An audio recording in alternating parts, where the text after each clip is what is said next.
Hello students, इस video में हम लोग बात करेंगे एक्स्ट्राडिशन के बारे में कि एक्स्ट्राडिशन क्या होता है, प्रत्यर्पण क्या होता है। इसको हम लोग समझेंगे क्योंकि ये टॉपिक काफी ज्यादा न्यूज में हम लोग को देखने को मिल रहा है। तो इससे रिलेटेड पूरे कंसेप्ट्स क्लियर करेंगे और वीडियो के एंड में विजय माल्या की केस स्टडी भी हम लोग डिस्कस करने वाले हैं। तो ध्यान से सुनिएगा। सबसे पहली चीज तो एक्स्ट्राडिशन की डेफिनेशन। ऑनरेबल सुप्रीम कोर्ट ने एक्स्ट्राडिशन को डिफाइन किया हुआ है, बट मैं आपको सिंपल तरीके से समझाता हूं एक्स्ट्राडिशन का मतलब, जिससे कि आपके कॉन्सेप्ट्स क्लियर हो अच्छे से। सिंपल सी चीज याद रखना, एक व्यक्ति, जैसे ये इंडिया है सर्कल और ये हम लोग को स्क्वायर देखने को मिल रहा है यूके, ठीक है। इंडिया से एक व्यक्ति क्राइम करके फरार हुआ, कहां गया? यूके गया, ठीक है। विजय माल्या की अगर हम लोग एग्जांपल लें तो अब ये यहां पर चला गया, फरार हो गया। तो इंडिया क्या करेगी? इंडिया उस कंट्री से, जिस कंट्री के अंदर ये व्यक्ति हम लोग को देखने को मिल रहा है, जो कि सेटल्ड है, वहां पर चला गया है, छुप गया है वहां पर जाके, तो इंडिया अपील करेगी यूके से और कहेगी कि विजय माल्या को हमें वापस करो। और इस प्रकार की जो प्रोसेस होती है पूरी, जिसमें एक कंट्री एक आरोपी को दूसरी कंट्री को सौंपती है, जिस कंट्री ने रिक्वेस्ट करी होती है एक्स्ट्राडिशन की, तो ये पूरी डिलीवरी को हम लोग एक्स्ट्राडिशन कहते हैं, राइट। यानी कि इस पूरी प्रोसेस को एक्स्ट्राडिशन कहा जाता है, राइट। तो ये चीज आप लोग को कंसेप्ट क्लियर रखना है, सिंपल सा। एक कंट्री के अंदर अगर कोई व्यक्ति क्राइम करके फरार हो जाता है, दूसरी कंट्री चले जाता है, तो हम लोग दूसरी कंट्री से रिक्वेस्ट करते हैं कि उस व्यक्ति को हमें सौंपें, उस क्रिमिनल को हमें सौंपें। तो ये जो पूरी प्रोसेस होती है, पूरी डिलीवरी होती है एक कंट्री से दूसरी कंट्री की तरफ, हम लोग को जो देखने को मिलती है उसको एक्स्ट्राडिशन कहा जाता है, ठीक है। तो ये सिंपल सा कंसेप्ट पहला आपको क्लियर करना है।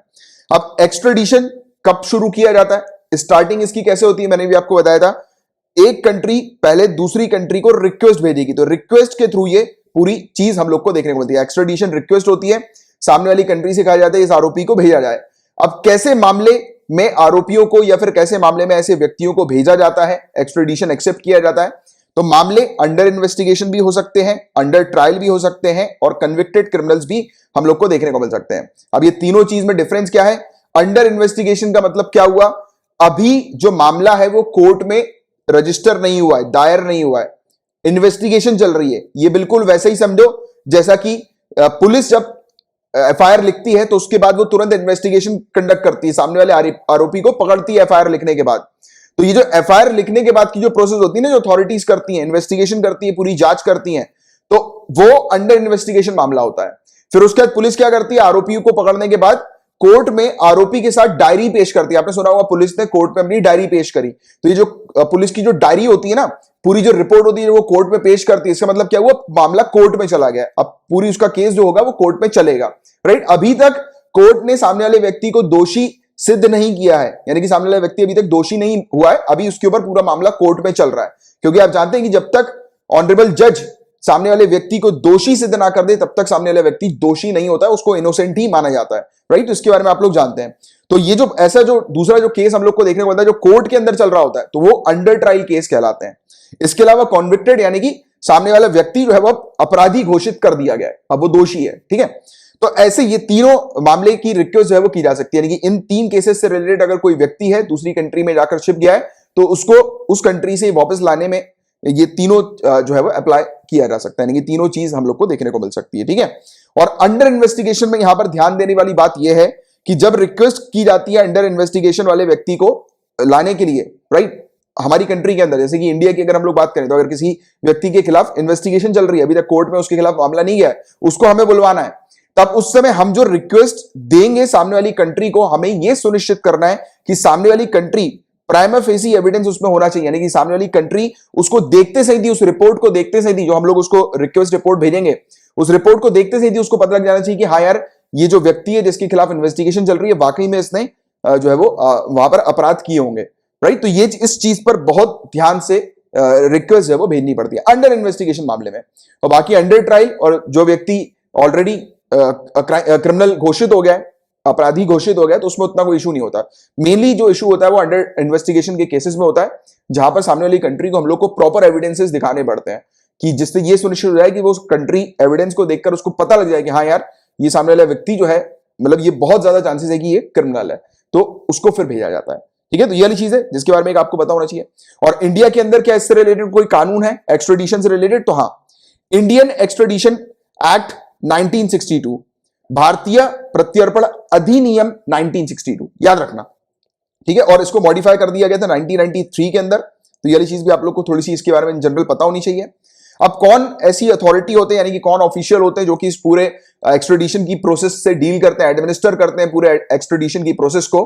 तो याद रखना, consular, passport and visa division के, जो मिनिस्ट्री ऑफ एक्सटर्नल अफेयर्स के अंडर आती है, तो ये पूरा एडमिनिस्टर करते हैं इस पर्टिकुलर कानून को, एक्स्ट्रेडिशन एक्ट को, और पूरी प्रोसेस कि सामने वाला जो एक्स्ट्रेडिशन की जो रिक्वेस्ट आती है और फिर भेजी जाती है, तो ये पूरी प्रोसेस के साथ डील करने वाले व्यक्ति कंसुलर होते हैं। जैसे कि आप अगर सिविल सर्विसेज में यूपीएससी की अगर आप तैयारी कर रहे हो, तो उसके बाद जब आप इंडियन फॉरेन सर्विसेज में जाते हो तो आपको भी मौका मिल सकता है इस प्रकार की प्रोसेस को डील करने का, एडमिनिस्टर करने का। ठीक है, तो ये वाली चीज है जिसके बारे में एक आपको जनरल आइडिया होना चाहिए। अब एक और इंपॉर्टेंट चीज कि किस मामले में एक्स्ट्रेडिशन नहीं होता है, प्रत्यर्पण किस मामले में नहीं होता है, राइट। तो देखो, इसमें एक इंपॉर्टेंट चीज होती है, अगर किसी दो कंट्रीज के बीच में या दो से ज्यादा कंट्रीज के बीच में अगर कोई ट्रीटी नहीं है, कोई एग्रीमेंट नहीं है इस प्रकार का, तो फिर नहीं होगा, राइट। First point. दूसरा पॉइंट, ट्रीटी है, माना हमने ट्रीटी है, पर उस ट्रीटी के अंदर ये फलाना क्राइम जिससे रिलेटेड सामने वाले व्यक्ति को बुलवाया जा रहा है, तो वो अगर उस क्राइम का लिस्टेड नहीं होगा, उस क्राइम के बारे में मेंशन नहीं होगा, तो सामने वाले व्यक्ति को नहीं भेजा जाएगा, तब एक्स्ट्रेडिशन नहीं हो पाएगा। इसके अलावा अगर कोई मिलिट्री या पॉलिटिकल ऑफेंस है, कोई इस प्रकार का मामला, अपराध हम लोग को मिलिट्री या पॉलिटिकल से रिलेटेड देखने को मिलता है, तो उस समय भी नहीं होगा। ड्यूअल क्रिमिनलिटी की अगर बात करें, जैसे कि एक कंट्री के अंदर एक व्यक्ति ने कुछ घोटाला किया, क्राइम किया, दूसरी कंट्री में जाकर इसने भी वही क्राइम कर दिया, घोटाला कर दिया, तब इसमें नहीं भेजा जाएगा, राइट। इसमें यही चीज कही जाएगी कि हमारी कंट्री के अंदर भी इसने क्राइम किया, इसको हमारी कंट्री में हम सजा देंगे, ठीक है। इसके अलावा प्रोसीजरल कंसिडरेशन, यानी कि इस कानून के तहत अगर प्रॉपर प्रोसीजर्स को फॉलो नहीं किया गया तो भी अलाउ नहीं किया जाएगा। तो ये कुछ कंडीशंस ऐसी हैं जिसमें एक आरोपी को नहीं भेजा जाता है, एक्स्ट्रेडिशन की प्रोसेस नहीं होती है, राइट, हम लोग को देखने को मिलती है। और ये इसका हिंदी ट्रांसलेशन पूरा, और पूरा जो टॉपिक न्यूज में हम लोग को देखने को मिल रहा है वो इसीलिए है क्योंकि अभी रिसेंटली ऑनरेबल सुप्रीम कोर्ट ने विजय माल्या, जो फ्यूजिटिव बिजनेसमैन हम लोग को देखने को मिलता है, भगोड़ा बिजनेसमैन, इसके लॉयर की एक पिटीशन को रिफ्यूज कर दिया। पिटीशन में ये डिमांड कर रहे थे कि इनके खिलाफ जो केसेस लगे हुए हैं उससे इनको बरी कर दिया जाए। अब क्यों बरी कर दिया जाए, इतना बड़ा घोटाला करके भागे हो, और बरी कर दिया जाए। जब आज बारी आई आपको वापस इंडिया में लाने की, तो आप रिक्वेस्ट करने लगे कि बरी कर दो। इवन इसका कहना यह भी था कि इसका केस जो है वो अगर यूके की कोर्ट में चलेगा तो वो उसके लिए अच्छा होगा, क्योंकि यूके की कोर्ट जो है वो इंपार्शियल डिसीजन लेती है, राइट। इंडिया के अंदर जो है वो इसको न्याय नहीं मिलेगा। तो ऐसी चीजें भी इसके द्वारा कही गई थी, बट अभी ये कहा जा रहा है कि इसने बोला कि इसके खिलाफ जो केसेस है उसको डिस्चार्ज कर दो, रद्द कर दो, बरी कर दो इसको केसेस से, जिससे कि वो इंडियन आए, यहीं पर ही उसका केस चलता रहा यूके के अंदर, राइट। तो ये चीज इसने कही, बट हमें तो ये इंसान चाहिए क्योंकि इसने बड़ा घोटाला करके गया, इसको सजा मिलनी चाहिए, जेल में जाना चाहिए इसको, राइट। और ये वाली चीज थी। तो ऑनरेबल सुप्रीम कोर्ट ने इनकी इस पर्टिकुलर पिटीशन को रिफ्यूज कर दिया है और यूनियन गवर्नमेंट को 6 हफ्तों का समय दिया है कि 6 हफ्तों के अंदर यूनियन गवर्नमेंट बताए, एक स्टेटस रिपोर्ट जो है वो फाइल करें, उसमें मेंशन करें कि यूके ने जो एक्स्ट्रेडिशन की जो प्रोसेस जो एग्री करी थी, राइट, जिसके तहत यूके से ये इंडिया लाया जाने वाला था, तो उस पर क्या प्रोग्रेस चल रही है, यानी कि कितना काम चल रहा है उस पूरी एक्टिविटी पर, राइट। तो ये चीज यहां पर देखने को मिली है। तो इतनी इसकी आपको एक जानकारी होनी चाहिए। और एक्स्ट्रेडिशन के बारे में जो मैंने भी आपको पढ़ाया उतना सफिशिएंट है, उससे बाहर का आपसे एग्जामिनेशन में और कुछ नहीं पूछा जाएगा, राइट। तो ये था पूरा ओवरऑल टॉपिक एक्स्ट्रेडिशन से रिलेटेड। अब केस स्टडी भी देख लेते हैं हम लोग विजय माल्या की, हालांकि ये इतना इंपॉर्टेंट नहीं है बट फिर भी एक जनरल आपको आइडिया होना चाहिए, राइट। तो 9,000 करोड़ के आसपास का घोटाला करके ये भागा था इंडिया से, राइट, लंदन चला गया था ये। तो इसकी कहानी शुरू होती है मई 2005 से। तो यहां से हम लोग देखेंगे जब किंगफिशर एयरलाइन सेटअप हुई थी 2005 में। फिर 2007 में क्या हुआ, 2007 में इसने एयर डेकन को परचेज किया, जो कि ऑलरेडी कर्जे में थी ये कंपनी। और फिर 2008 में इसका एक मेजर शेयर होल्डर इसके साथ जुड़ा, UBHL, इसने 26% शेयर्स एयर डेकन के परचेज कर लिए थे 550 करोड़ रुपए पे करके। फिर मार्च 2008 की ही बात है और आप जानते हैं कि 2008 में स्थिति काफी खराब थी पूरे दुनिया भर की, इंटरनेशनल क्राइसिस, ग्लोबल क्राइसिस हम लोग को देखने को मिले थे। तो 934 करोड़ रुपए हो गया था किंगफिशर एयरलाइंस का कर्जा। फिर 2009 में इसका कर्जा चला गया था 7,000 करोड़ तक, 7,000 करोड़ तक। 2011 के अंदर इसकी जो नेटवर्थ है उस पर 50% का नुकसान हो गया इसको। और 2011 में इसके 11 बैंक अकाउंट्स को सस्पेंड कर दिया, सीज कर दिया, किसके द्वारा, सर्विस टैक्स डिपार्टमेंट के द्वारा, क्योंकि इसने सर्विस टैक्स 70 करोड़ रुपए का नहीं पे किया था। 2012 के अंदर इसने गारंटी दी कि ये 5,904 करोड़ रुपए जो है वो जो लोन्स लिया है एयरलाइंस ने, किंगफिशर एयरलाइंस ने, उसको ये पे करेगा, गारंटी दी इसने। फिर मार्च 2013 में किंगफिशर एयरलाइंस की जो नेटवर्थ थी वो नेगेटिव चली गई 13,000 करोड़ रुपए।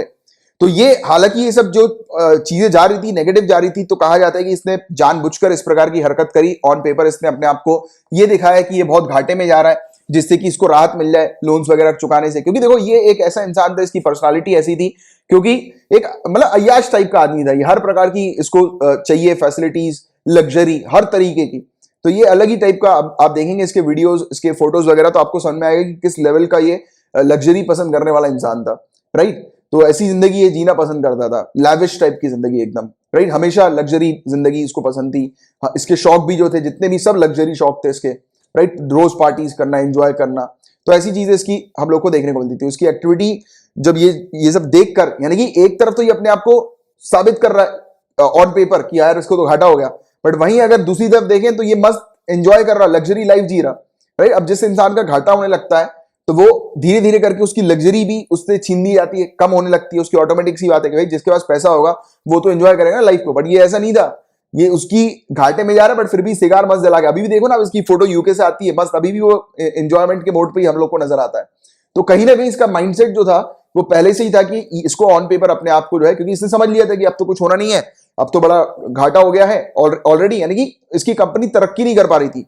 और इसने देखा कि यार ज्यादा तो हम लोग आगे जा नहीं पाएंगे, तो उससे बेटर है कि और बैंक से लोन लेके इस पैसों को जो है वो हम लोग साइड रख देते हैं बैंक से लोन लेने के बाद, और फरार हो जाते हैं। तो इसकी कहीं ना कहीं प्लानिंग फरार होने की पहले से थी। इसकी एक प्लानिंग ये भी कहा जाता है, दूसरी ये थी कि एक बार लोन लेने के बाद ये अपने आप को दिवालिया घोषित कर देगा और लोन के पैसे जो है वो अपने अलग अलग जगह पर छुपा लेगा और फिर अपनी लाइफ जो है वो एंजॉय कर पाएगा, जिससे कि इसके पूरे पुराने जो पाप है, पुराने जो लॉसेस हैं, ये खत्म हो जाए, राइट। तो अपने आप को इसने सोच लिया था दिवालिया घोषित करने का, बट इसके साथ स्थिति कुछ ऐसी हुई कि बस ये फंसने ही जा रहा था। तो इस समय इसको लगा कि हाँ यार अब तो मुझे जेल हो जाएगी, मैं बच नहीं पाऊंगा, तो ये फरार हो गया, भाग गया। तो वो भी अभी टाइमलाइन में आएगा, मैं आपको बताऊंगा।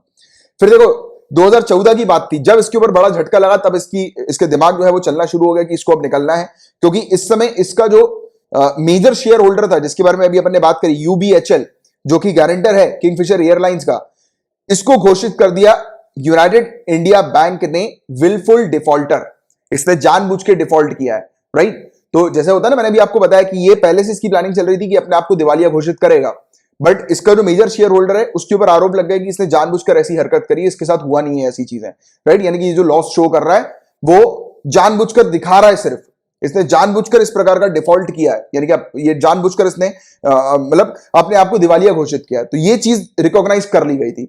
अब एक कंपनी के मेजर शेयर होल्डर की ऐसी कुछ चीज रिकॉग्नाइज हो जाए तो ऑब्वियस ही बात है कि वो जो कंपनी है उसने जिस भी बैंक से लोन लिया होगा, क्योंकि इसको प्रैक्टिकली समझना, एक बैंक ने कंपनी को लोन दिया, अब वो कंपनी का एक major share holder wilful defaulter अगर घोषित हो जाता है तो ऑब्वियस सी बात है कि बैंक उस कंपनी के पीछे पड़ जाएगी कि भाई लोन दो, क्योंकि अब बैंक को इनसिक्योरिटी हो जाएगी कि यार ये सामने वाला जो है वो हमारे भी पैसे लेके ना उड़ जाए, फिर ये भी कहीं, यानी कि पूरी की पूरी कंपनी कहीं दिवालिया घोषित ना हो जाए, राइट, जानबूझकर।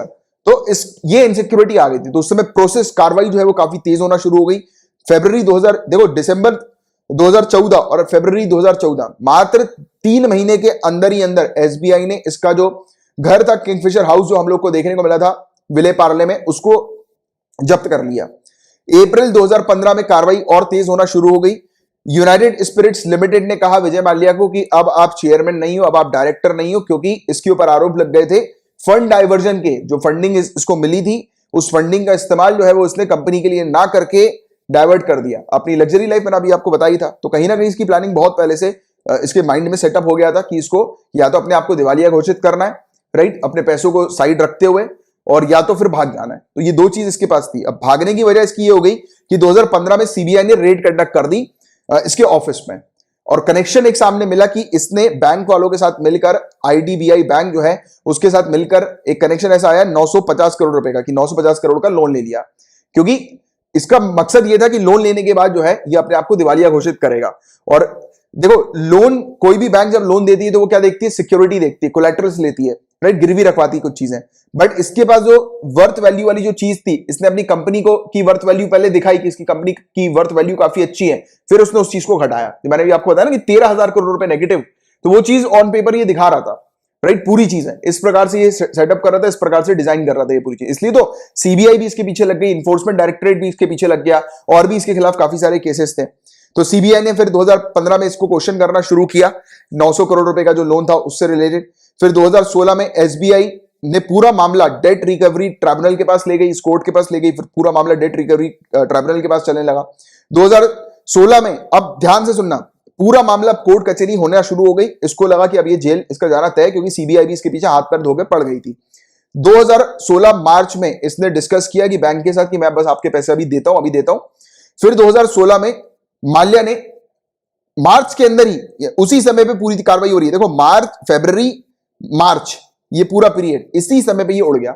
मतलब 1 महीने के अंदर अंदर इंडिया से ये भाग गया, और कैसे भागा उसके बारे में किसी को कुछ नहीं पता। इवन जब जो मामला जो चल रहा था इसका डेट रिकवरी ट्राइब्यूनल में, जो एसबीआई पूरा मामला लेकर गई थी, तो उस समय इसके पासपोर्ट को भी अटैच कर दिया था, बट फिर भी ये भाग गया। अब कैसे भागा ये, उसके बारे में आज भी पूरा पुख्ता सबूत नहीं, किसी को पता नहीं है भाई कैसे ये इंडिया से बाहर निकला। मार्च 2016 में इसने 4000 करोड़ रुपए ऑफर किए थे, मतलब सितंबर तक देने की बात करी थी बैंक को, कि बैंक से कहा था कि आप पूरे मामले को रफा दफा करो, मैं आपको 4000 करोड़ रुपए दे देता हूं, राइट। और क्योंकि इसने ये सोचा था कि यार देखो 9000 करोड़ का लोन लिया, अब 4000 करोड़ रुपए देने की बात करी, मतलब 5000 करोड़ रुपए का तो सीधे मुनाफा है ना इसके पास, प्रॉफिट है इसके पास, तो रखा रहेगा। तो इसने इस प्रकार की डील करी। ये सोचा कि जब एनपीए हो जाती है तो ऑब्वियसली बात है बैंक क्या करती है कि भाई जो मिल रहा है ले लो, कम से कम जितना घाटा हुआ है उससे तो हम लोग बच जाए। तो इसने इसी प्रकार की लॉलीपॉप दिखाई 4000 करोड़ रुपए की, बट बैंक को समझ में आ गया, तो बैंक ने मना कर दिया, 9000 के 4000 करोड़ रुपए हम नहीं लेंगे। तो बैंक ने रिजेक्ट कर दिया माल्या के इस ऑफर को। इसके बाद हैदराबाद कोर्ट ने एक चेक बाउंस का केस लगा था जीएमआर हैदराबाद इंटरनेशनल एयरपोर्ट के साथ, जो कि इसने फाइल किया था। तो एक चेक बाउंसिंग का केस इसके ऊपर लग गया। इसने चेक दिया था, वो चेक क्लियर नहीं हुआ, तो चेक बाउंसिंग का एक अगेन केस इसके ऊपर लग गया था। अप्रैल 2016 में मिनिस्ट्री ऑफ एक्सटर्नल अफेयर्स ने इसके रद्द कर दिया था इसके पासपोर्ट को। फिर अप्रैल 2016 में ही इन्फोर्समेंट डायरेक्टरेट ने अप्रोच किया स्पेशल कोर्ट को कि इसके खिलाफ नॉन बेलेबल अरेस्ट वारंट जारी किया जाए। फिर अप्रैल 2017 के अंदर इसको लंदन में अरेस्ट कर लिया गया, और इंडिया ने रिक्वेस्ट करी थी एक्स्ट्राडिशन की, जिसके बारे में डिटेल में अपन ने पढ़ा है अभी। तो उसको अरेस्ट कर लिया, बट हालांकि उसको बेल मिल गई थी। फिर अक्टूबर 2017 में माल्या को फिर से अरेस्ट किया गया, क्योंकि इन्फोर्समेंट डायरेक्टरेट ने एक एफिडेविट फाइल किया था। फिर मार्च 2018 में यूके की कोर्ट ने कहा कि इंडियन बैंक्स ने रूल्स को तोड़े हैं किंगफिशर एयरलाइंस को लोन देने के लिए, राइट। तो ये चीज यहां पर सामने आई, नजर आई कि क्योंकि ऑब्वियसली बात है इसने घोटाला तो बैंक वालों के साथ मिलकर किया था, तो कहीं ना कहीं इंडियन बैंक्स भी इसमें इन्वॉल्व हो गई थी। तो यूके ने इंडियन बैंक के ऊपर क्वेश्चन किए। इसके अलावा जून 2018 में कर्नाटका हाई कोर्ट के पास एक एप्लीकेशन फाइल हुई। इसके जो एसेट्स जो थे, यानी कि इसकी जो प्रॉपर्टीज वगैरह जो थी 13,900 करोड़ रुपए की, उसको बेचने को लेकर एक एप्लीकेशन फाइल की गई। फिर दिसंबर 5 2018 की बात करें तो माल्या ने हम्बली कहा कि ये अपने बैंकों को पैसे वापस कर देगा, क्योंकि इसको अब डर लग गया था। क्योंकि प्रॉब्लम क्या हुई थी कि 3600 करोड़ रुपए का जो अगस्ता वेस्टलैंड चॉपर की जो डील थी, वो पूरा जो घोटाला जो हम लोग को देखने को मिला था, तो उसमें जो मिडिल मैन जो हम लोग को देखने को मिला था, जो आरोपी था क्रिश्चियन जेम्स माइकल, उसको एक्सट्रेडिशन के थ्रू इंडिया में बुलवा लिया गया था दिसंबर 4 में। तो इसको लेकर इसको समझ में आ गया कि यार एक्सट्रेडिशन के थ्रू ये इंडिया में जाएगा, इसको इंडियन गवर्नमेंट जो है वो बुलाई लेगी जैसे ऐसे करके एक्सट्रेडिशन के थ्रू। तो इसको डर लगने लगा, तो इसने कहा मतलब कि मैं आप लोग को पैसे वापस दे दूंगा। तो इसने ये चीज कहना शुरू कर दिया था दिसंबर 5 2018 में। फिर दिसंबर 10 2018 में यूके की कोर्ट ने ऑर्डर कर दिया कि विजय माल्या को इंडिया भेजा जाएगा, राइट। बट अभी तक नहीं भेजा गया है, क्योंकि पूरी प्रोसेस ही चल रही है। उस बीच काफी सारी चीजें ऐसी आ रही है जो अड़चन क्रिएट कर रही हैं। बट हालांकि अप्रैल 2020 की अगर हम लोग बात करें तो इसमें एक अच्छी चीज तो ये नजर आई है कि वहां की जो हाई कोर्ट है उन्होंने मना कर दिया कि माल्या जो है वो सुप्रीम कोर्ट पे जा नहीं सकता, राइट। यानी कि अपीलेट का जो उसका जो अप्रोच जो थी उसको बंद कर दिया वहां की हाई कोर्ट ने। इसके बारे में मैंने आपको पहले भी पढ़ाया हुआ है हालांकि ये वाली चीज को। तो ये चीज बंद हो गई। इसका मतलब ये है कि अब विजय माल्या इंडिया लाया जाएगा, बट हाँ थोड़ा समय तो और लगेगा, क्योंकि काफी सारे ऐसे क्लॉज, रूल्स, रेगुलेशंस हैं जो अड़चन बन रहे हैं विजय माल्या को यहां भेजने के लिए इंडिया, राइट। इसके अलावा हालांकि prevention of money laundering act की जो कोर्ट है उसने भी डिक्लेयर कर दिया था विजय माल्या को एक फ्यूजिटिव इकोनॉमिक ऑफेंडर, यानी कि भगौड़ा घोषित कर दिया था कि ये इकोनॉमिक ऑफेंडर है, भगौड़ा इकोनॉमिक ऑफेंडर है, इंडिया से पैसे लेकर ये फरार हुआ है।